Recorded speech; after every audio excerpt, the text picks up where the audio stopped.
안녕하세요. 알토스비즈의 박한진입니다. 오늘은 크라우드 펀딩 캠페인을 준비하는 데 있어서 본격적으로 준비 작업이 시작되기 전에 컨셉을 어떻게 잡고 갈 거냐 하는 이야기를 좀 해보겠습니다. 사실 이제 컨셉이라는 게 여러분들이 제품을 개발할 때 어떤 의도를 갖고 개발을 할 겁니다. 개발된 제품이 플랫폼에 올라가게 되는데 많은 경우 여러분들이 의도한 거랑 틀리게 소비자들한테 보여질 때가 있습니다. 그리고 이제 이 제품에 대한 시장이 한국이 아니라 미국 시장이다 보니까 여러분들이 제품을 기획해서 제조하는 데 있어서 여러분들의 어떤 의도가 있겠지만 그게 시장에서 100% 먹힌다는 그런 확신이 없습니다. 그래서 오늘은 여러가지 콘텐츠를 만들기 전에 캠페인이 어떤 컨셉 그리고 어떤 타겟 고객을 위해서 만들어뒀는지 어떤 의도를 갖고 이 캠페인을 진행하는지를 정하는 그런 이제 컨셉에 대해서 한번 이야기를 드려보겠습니다. 이제 이런 컨셉을 사전에 만들기 위해서는 여러가지 중요한 포인트가 있습니다. 컨셉이 없이 그냥 생각했던 대로 그 캠페인을 만드는 거는 방향을 모르는 상태에서 그냥 앞으로 직진하는 거하고 똑같다고 봅니다. 여러분들이 어떤 방향으로 갈 건지 그런 결정을 여러가지 조사를 통해서 그 자료에 따라서 결정을 한 후에 가는 것이 맞다고 보고요. 따라서 오늘 컨셉이라는 것에 대해 이야기를 하기 전에 전제 조건이 좀 있습니다. 미국 크라우드 펀딩 플랫폼 킥스타터에 여러분의 제품을 올린다는 것은 한국 시장이 아닌 미국 시장을 그 목표로 하고 있다는 것을 첫 번째 인지를 하셔야 됩니다. 한국 시장하고 미국 시장은 늘 이야기하듯이 다릅니다. 같은 제품도 동일한 컨셉으로 갈 수가 없는 시장이고요. 두 번째는 비록 여러분이 어떤 기술적인 배경 그리고 이제 제조에 대한 컨셉을 갖고 이 제품을 만드시고 제품에 대해서는 내가 가장 많이 한다고 생각을 하실지는 모르는데 시장에 대해서는 여러분들이 잘 모른다고 또 전제를 하셔야 됩니다. 캠페인을 진행하기 위해서는 여러분들이 마케터의 시각으로 접근을 하셔야 된다는 말씀을 드립니다. 제품에 대한 이해도는 물론 높아야 됩니다. 시장에 대한 이해도도 상당히 넓히셔야 된다는 말씀을 드립니다. 특히 이제 그 엔지니어 분들이 그 제품을 가지고 계시면 시장보다는 제품의 기능이나 어떤 기술적인 면에 집중을 하게 되는데 오픈된 태도 그것도 이제 중요합니다. 그리고 최소한의 시장 조사를 하셔야 됩니다. 또 한 가지는 컨텐츠 작업을 하기 전에 컨셉이 먼저 잡혀야 됩니다. 일단의 컨셉을 잡고 그 컨셉에 일관되게 컨텐츠를 제작해야 된다는 말씀을 드립니다. 그리고 이제 그 컨셉에 따라서 뭐 하나만 잡고 가지는 않겠죠. 여러 가지 컨셉 중에 가장 중요하고 전면에 나서야 될 컨셉을 정해서 순위를 어느 정도 가지고 컨텐츠를 제작해야 되고 캠페인을 준비해야 된다는 거고요. 그 일관성에는 동영상부터 랜딩 페이지 그리고 마케팅 컨텐츠까지 이 컨셉과 맞아떨어지게 그렇게 이제 제작이 되고 그걸 가지고 여러 가지 그 마케팅 활동이나 캠페인 페이지도 만드셔야 한다는 말씀을 드립니다. 자, 그럼 먼저 컨셉을 만들기 전에 사전 조사가 필요하죠.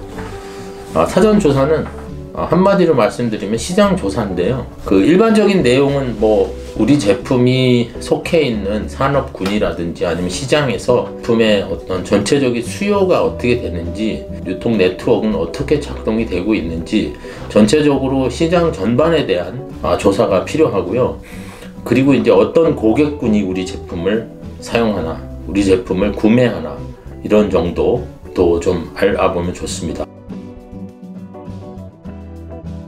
그리고 이제 시장 트렌드입니다. 어떤 기능의 제품이 잘 팔리고 구매의 포인트는 뭔지 사람들이 이걸 왜 구매하는지 그리고 이제 과거의 제품과 현재 잘 팔리고 있는 제품의 차이는 뭔지 이런 것들을 좀 아셔야 되고요. 그리고 이제 소비 성향, 구매 포인트가 뭔지 어느 정도의 가격이 저항선인지 이런 것도 좀 알아보면 좋고요.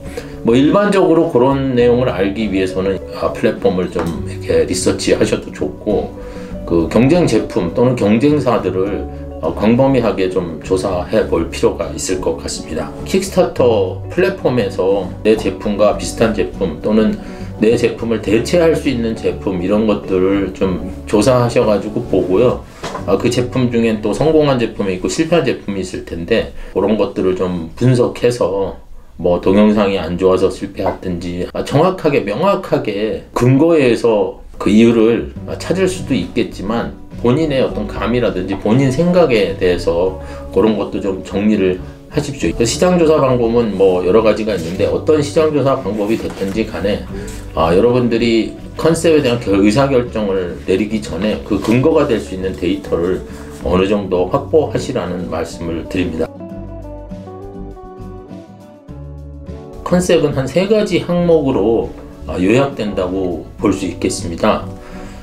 첫 번째가 제품의 이미지입니다. 고객들한테 어떤 이미지로 각인이 될 것인가, 시장에 대한 포지셔닝이라고도 이제 말을 하는데요. 내 제품이 가지고 있는 특징이나 이미지를 고객들한테 적절하게 부각시키는 겁니다. 제품에 특정한 이미지를 이제 부여하는 겁니다. 여러분들이 내 제품은 이런 때 사용하는 제품이라는 그런 전체적인 이미지를 이제 부각하는 거고요. 중요한 이유는 이 제품의 이미지로부터 여러분들이 이제 랜딩 페이지에서 사용하게 될 카피라든지 그 제품 설명 문구라든지 그리고 이제 어떤 슬로건이라든지 그런 것들이 나오기 때문에 이럴 때 쓰는 제품이고 이런 사람들이 쓰는 거라는 걸 이렇게 어느 정도 초기에 부각시키는 어떻게 보면 좀 추상적인 이미지라고 볼 수 있습니다. 근데 이제 한 가지 중요한 게 뭐냐면요. 철저하게 고객의 입장에서 이거를 봐야 됩니다. 이미지는 좀 접하기가 좀 쉬워야 되고요. 약간은 좀 직관적이어야 된다는 말씀을 드리고요. 가장 중요한 거는 내가 어떤 의도를 가지고 이 제품을 만들었나를 설명해야 되는데요. 그게 제조사 입장에서 설명하는 게 아니라 소비자 입장에서 이 제품을 바라봤을 때 이 제품은 단순하게 이제 어디다 쓰고 어떤 제품이다 라는 거를 바로 인식할 수 있게 해야 됩니다. 자, 두 번째는 타겟으로 하는 고객층이 있어야 됩니다. 킥스타터 베커들은 늘 제가 이제 말씀을 드리지만 20대 후반에서 40대 초반의 남성 위주의 플랫폼이에요. 구매 결정권자가 중요하다는 말씀을 드리고요.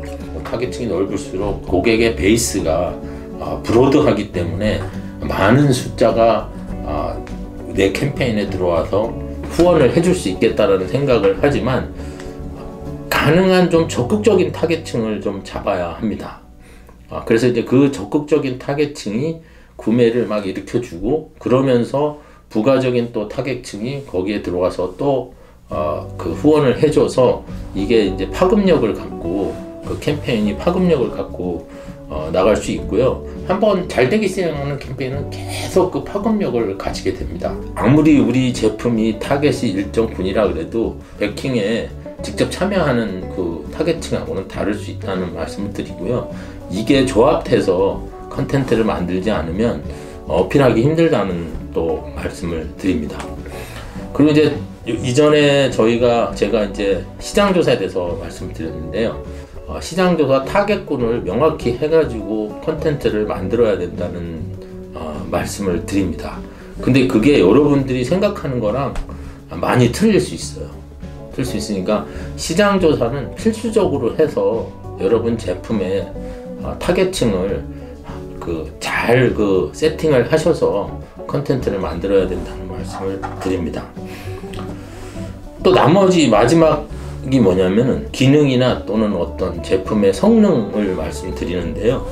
여러분들이 제품을 만들 때 한 가지 중요한 기능도 있지만 이제 여러 가지 기능이 있지 않습니까? 그렇기 때문에 그 기능 중에 어떤 면을 부각하는 게 가장 어필할 수 있을까?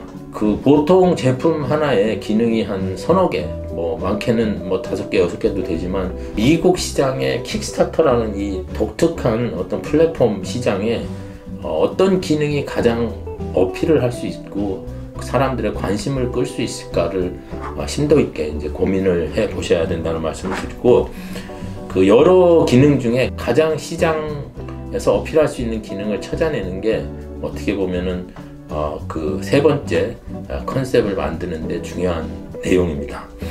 어떤 기능이 가장 많은 고객에게 어필할 수 있을까? 중요한 게 뭐냐면 그 기능을 설득력 있게 설명을 할 수 있어야 돼요. 기능만 있고 그거를 어떻게 구현하겠다는 얘기가 없다든지 설득력이 떨어지면 사람들이 그 캠페인 자체에 대한 신뢰도가 떨어지겠죠. 그래서 기능을 설명하되 그 기능을 아주 쉽고 일목요연하게 표현하는 컨텐츠를 만들어야 된다는 말씀을 드립니다. 여러 가지 기능을 넣되 그 순위, 그 기능의 어떤 중요도에 따라서 그 순위를 잘 결정해서 이 제품의 그 구매 포인트가 될지를 확실하게 잘 정하셔서 그 캠페인을 만들어야 된다는 거고요. 기능이 기능으로만 끝나면 되는 게 아니라 사전에 조사를 하셔서 여러분들 제품과 여러분들 의도에 맞게 컨셉을 잡아 나가시는 게 좋습니다. 컨텐츠를 만들기 전에 그런 어떤 가이드라인과 그런 어떤 플랜을, 계획을 좀 세워놓고 캠페인을 진행하는 게 일관적이고요. 그게 훨씬 성공 확률이 높다는 말씀을 드립니다. 단 미국 시장이라는 거는 늘 잊어서는 안 됩니다. 한 번쯤은 미국 시장에 대해서 내 컨셉이 맞는 건지를 한 번씩은 확인을 해 주셔야 된다는 말씀을 드립니다. 그래서 가능한 컨셉을 먼저 정하고 그리고 콘텐츠 작업을 들어가셔야 되고요. 그리고 사실 컨셉이 100% 오를 수는 없어요. 컨셉이 오를 수는 없기 때문에 컨셉을 정할 때는 여러 가지 이제 데이터를 모아서 그거를 이제 기준으로 해서 하는데 100% 옳은 컨셉은 없습니다. 아무튼 그 컨텐츠도 컨셉에 따라서 일관성 있게 준비되어야 된다는 말씀을 드립니다. 컨셉이 잘 정해지면 사실 한 반 이상은 캠페인이 성공했다고 해도 과언이 아닐 것 같아요. 그만큼 컨셉이 중요합니다. 가능한 주의 깊게 컨셉을 만들어서 그걸 위주로 그걸 기준으로 해서 캠페인을 진행한다는 말씀을 드려봅니다. 그리고 그 컨셉을 만들기 위해서 상당 부분 여러 가지 플랫폼이나 여러 가지 시장조사 방법을 통해서 그 컨셉을 만든다는 말씀을 드립니다. 궁극적으로 여러분들이 미국이나 해외 시장에서 유통을 하신다면은 상당히 도움이 되고 의미 있는 자료를 입수할 수 있다, 이런 말씀도 드립니다. 자, 오늘은 킥스타트 캠페인을 시작하기 전에 해야 될 컨셉을 만드는 작업에 대해서 말씀을 드렸고요. 다음 시간에 또 찾아뵙겠습니다. 감사합니다.